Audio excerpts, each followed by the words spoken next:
Hey, family, it's good to be with you guys again. Hey, I just want to take some time and share something with you that I hope just a little nugget to strengthen you and to aid you in 2022. You know, as you're building your ministry, as you're refocusing, as we're coming out of this COVID thing and making necessary adjustments. Um, now, years ago, I heard something. I was at a conference, and the speaker said, "Culture eats vision for lunch." Culture eats vision for lunch. Now, that blew me away when I heard that because I've always been such a vision guy. And the reason I've been such a vision guy is because that's what I've heard for so long, Without a vision, the people perish, and vision, vision, vision, write the vision and make it plain, And so not only within Christianity, within the kingdom am I hearing this, but hearing this just in a business sector, what's the company's vision? Even if you work corporately, you always get a vision statement. So vision, vision. And then to hear someone say culture eats vision for lunch, it's like, man, that's amazing. Now, really what was being stated, what was being communicated is that culture is stronger than vision. Now, you need a vision. Without it, the people cast off restraint. Okay, I know some of King James Version says, without it, the people perish, but it literally means that there is no restraint, no boundaries. So clear vision, firm boundaries. Clearer vision, firmer boundaries. I'm all about the vision. So it's important that you get a clear vision on what you want to do in 2022.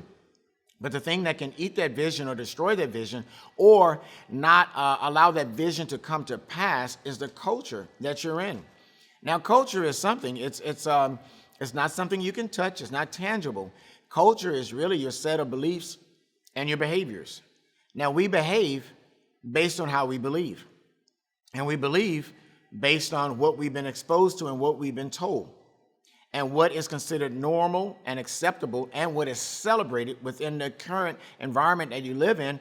That is what shapes the culture, and so. I believe when let's go with me, please, to Genesis chapter 12. Genesis chapter 12 and verses 1, 2, and 3. Now, all of you know this, but I want to walk you through it. And hopefully you'll be able to take this and apply it to your own situations where you are.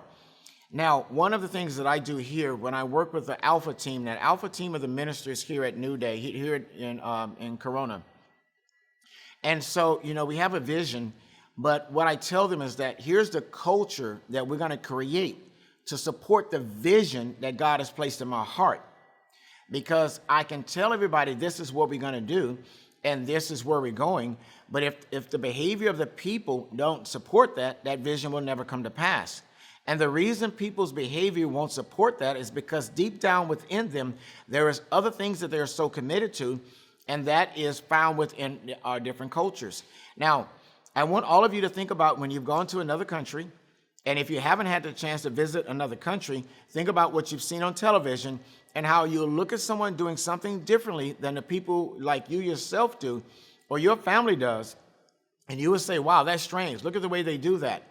Now, honestly, neither one of you are right, neither one of you are wrong. Everybody just has a way of doing things based on where they were raised or where they grew up. That's all it is. And so here in America, when we drive down the street, we're on the right side of the road. And when you guys in other countries, you're on the wrong side of the road. No, I'm teasing. You're on the left side of the road, okay? But in America, what we tend to say is when we go to like a British colony or British Commonwealth, wow, they drive on the wrong side of the road. It's not the wrong side. In fact, if you really think about it, England was around a lot longer than America, so we're the ones that drive on the quote-unquote wrong side.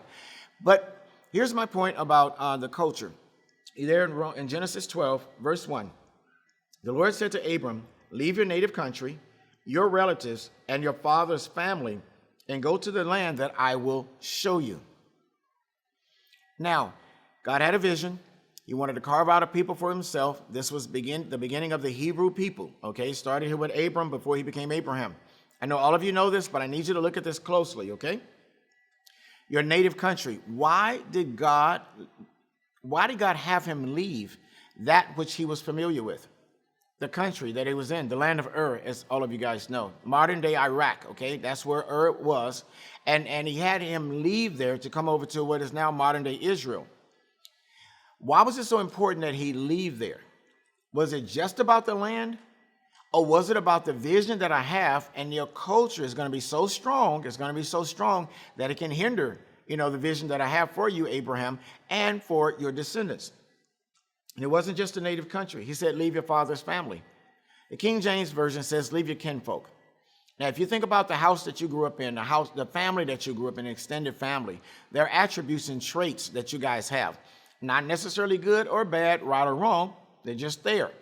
I know in my family, especially my extended family, we have this thing where we don't tell anyone outside of our family what is our business or what's going on. We don't reveal anything that's happening within the family. And I've learned over years, even within the family, it's tighter and tighter. There's certain groups, there's certain of my cousins and aunts, they won't tell others what's going on. And then also too, it says here, and your relatives and your father's house. Within my father's house, there were rules that my dad had and my mother established. And I've learned over time that a lot of the things I picked up within my country as an American, as an African American, my kinfolk with my extended family and my father's house, the house I grew up in, there are things that hinder me from being fruitful in the things of God, the vision that God has for me. Most of my family are Christians. Just almost all of them know the Lord. Not all are behaving appropriately, but they know the Lord.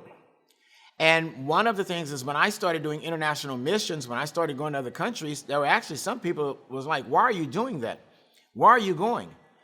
And they didn't know the Bible well enough to really understand that. And if I was the type of person where I needed my family's validation, I would not be the bishop over the New Day Global Network right now. Because some of the older generation, they didn't quite understand this. But I praise God, I understand the word, what it says right here.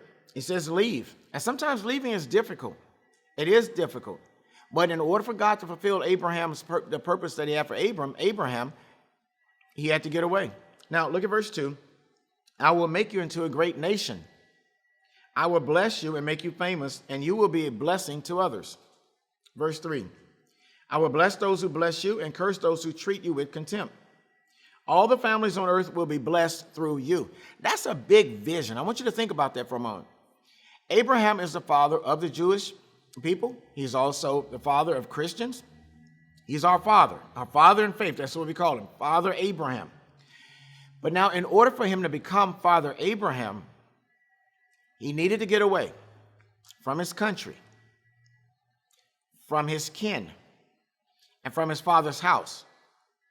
And for a lot of you, in order for you to fulfill God's purpose, you may not have to leave your country, but you're going to have to leave your culture, the culture of your country, the culture of your kin or that tribe, especially you guys that are in Africa, of your tribe.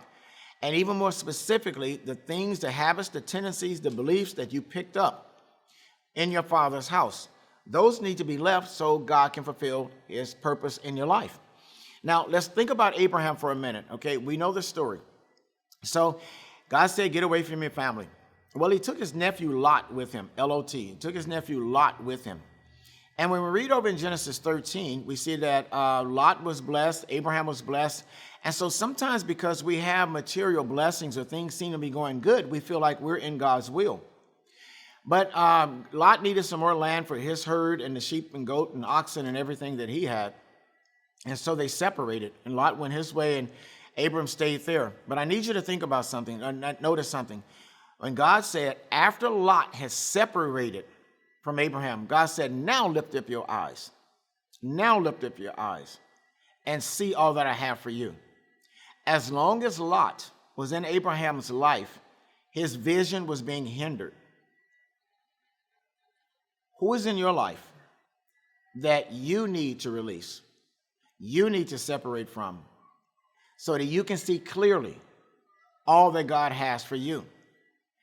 So Abraham's culture, the culture says, if my brother dies, I am to take his children as mine. That's a very good thing to do. But in this particular instance, it might have been better for Abraham that he find someone else to take care of Lot. Now, we read in the New Testament that Lot was a righteous man. I know he got close to Sodom and people have made things out of that, but the New Testament tells us that he was a righteous man and his soul was vexed by all the wickedness that he saw. And I bring that up because I'm not saying Lot was a bad person. I'm just saying Lot was not a part of God's will for Abraham. Now, God's grace, obviously, he was kind and he allowed that. But Abraham didn't fully see his vision until Lot was separated from him. In fact, if you want to take it a little deeper, the word Lot, L-O-T, in Hebrew is actually veil. When a woman gets married and she has a veil on, she wears a veil, her vision is hindered because of the veil. And Lot hindered the vision of Abraham. He hindered him. Good guy, righteous guy was Lot, but he hindered him. And so again, we can see how the culture that Abraham came from influenced his decision, which was contrary to God's vision for his life. Now, what could be in your life right now that God needs you to separate from? And I want to encourage you, go in prayer, get before God and ask him, Lord, show me, is there something I need to shift away from right now? Not even as necessarily a bad person or a bad thing. Let me tell you another thing about culture with Abraham. So the vision was for him to have a son.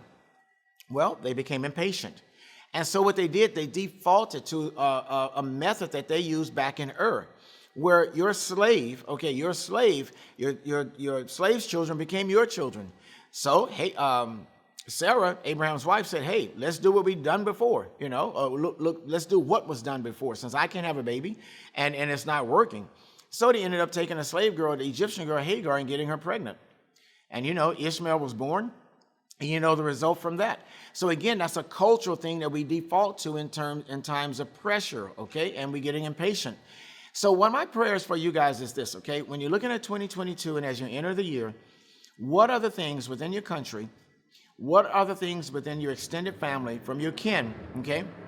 And what are the things also within your father's house that maybe you picked up? Maybe some of the habits, the cultural things that could be hindering the vision that God has for you. And more specifically, what are the cultural tendencies within your ministry? You get a new vision. You say, God is showing me this. This is the direction we're going in. And I want you to think back, because sometimes, too, you probably tried to go in a particular direction and it wasn't happening. And I bet you, you can go back and look at some cultural habits that you had that actually interfered with God's vision for your life. And so it can be difficult, but you can do all things through Christ Jesus who strengthens you. You can. And so again, pray, God, what is the vision that you have for me? Father, show me also the cultural habits or tendencies that might hinder that vision from coming to pass. And then also, too, pray and ask God to give you the courage, because it's going to take faith and courage to move away from that which is habit, that which is traditional, and move towards this new vision, this new thing that he wants to do in and through you. Mark 7 and Matthew 15 tells us both that the traditions, they hinder, they choke. And I pray that that doesn't happen to you anymore if it has. And I'm believing God that the year 2022 will be amazingly great for all of you. God bless you guys.